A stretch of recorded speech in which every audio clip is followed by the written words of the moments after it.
Do you know this quote? Eleanor Roosevelt. Come on. I know you know. Talk about pizza. Yeah. The Martilla twins.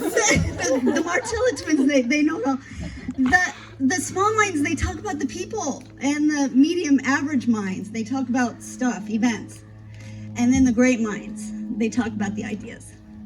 And you guys are talking about ideas, and you're 18 years old, and you've been together for 11 years or 13 years or something, and I'm just blown away, like, the impact of this foundation that you've been given, this gift of friendship, of support, of unconditional love, of knowledge, I mean, skills and relationships and connections, and it's just going to be with you for the rest of your life, and you're already great. And so as I'm a coach and an author, and I work with people that are building businesses and empires, and they're trying to figure out why they're stuck in their life. And they come to me, and it's because of three things. And that's what I want to share with you today, is these three things that it's life's big questions. And sometimes we forget the answers to these big questions.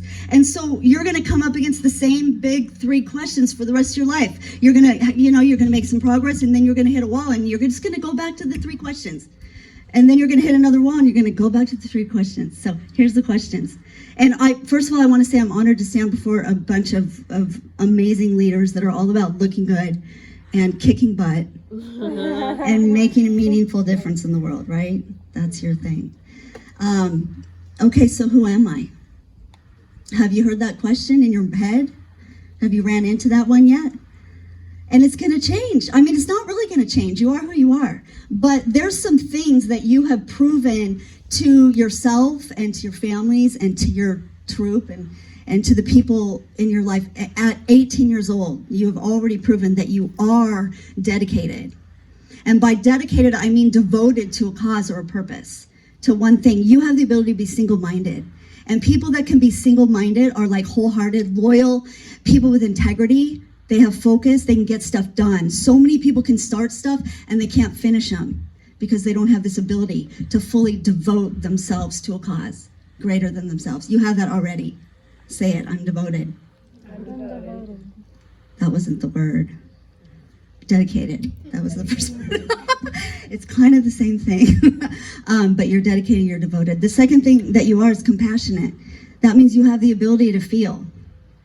And you have the ability to act on a concern. And a lot of times people harden their hearts, especially by 18, 25. Their heart gets hard and they lose the ability to really feel other people and to really have a concern for others. And your ability to feel because of these relationships that you have and this safe environment that you've had to grow in. Your heart is soft and it's moldable and it's sensitive to the needs of others. And you act on those concerns, and that makes you a compassionate powerhouse. People that are led with compassion are powerful. Say, I'm a compassionate powerhouse. I'm a compassionate powerhouse. You're a virtuous force to be reckoned with. Virtue is a weird thing. It's like, what is it? It's excellence, it's moral standard, high moral standard. It has to do with your conduct and your behavior, but it's power. It's radical power. It's the difference between serving for God and serving with God. And when you give a glass of water to somebody in the presence of God, love and compassion, it changes lives. And that's what you have already. Say, I'm a virtuous force to be reckoned with. I'm a virtuous force to be reckoned with. You are, you are, you are. Second question is, what do I have? We forget what we have. I'm not going to tell you how old I am, but I'm challenging myself to newer heights right now. And I literally am like, okay, what? What do I have? What am I doing? Who am I?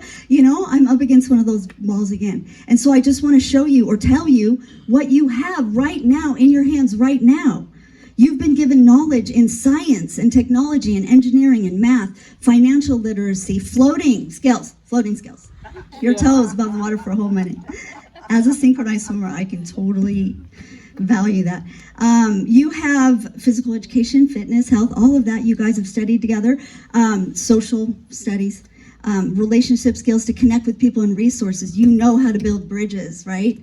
To get the things that you need to connect with the people in order to bring the solutions to this world. You are carrying radical gifts right now inside of you and solutions for problems that you haven't even encountered yet. but you're going to find soon that you're the one that's called to bring the solutions that are going to change people's lives. You have stellar support and unconditional love. And those three things right there give you the ability to build people and communities and even companies. So don't forget what you have. And the last one is, why am I here? A lot of people your age don't know that yet, but I know that you know that. You're here to make a radical difference in the world, a meaningful difference in the world, and to look good and kick butt while you do that. Where did I read that? It's your motto. Secret. So, why you're here is for a purpose beyond yourself. It's greater than yourself. Because we can live for ourselves for a while, but after so long, you realize that this thing's bigger than me. It's way, way, way bigger than me. And if you can connect to the greater good, now your life is going to be so rich and so fulfilling. And so I wanted to end with this poem by Kent Keith and Mother Teresa. People are often unreasonable, illogical, and self-centered. Forgive them anyway. If you are kind, people may accuse you of selfish, ulterior motives. Be kind anyway. If you are successful, you will win some false friends and some true enemies. Succeed anyway. If you are honest and frank, people may cheat you. Be honest and frank anyway.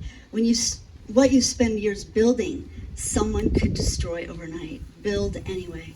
If you find serenity and happiness, they may be jealous. Be happy anyway. The good you do today, people will often forget tomorrow. Do good anyway. Give the world the best you have, and it may never be enough. Give the best you have anyway. You see, in the final analysis, this thing's between you and God. It never was between you and them anyway. And I know that you guys are realizing that already. You're connected to a greater good, something so big, so much bigger than yourself.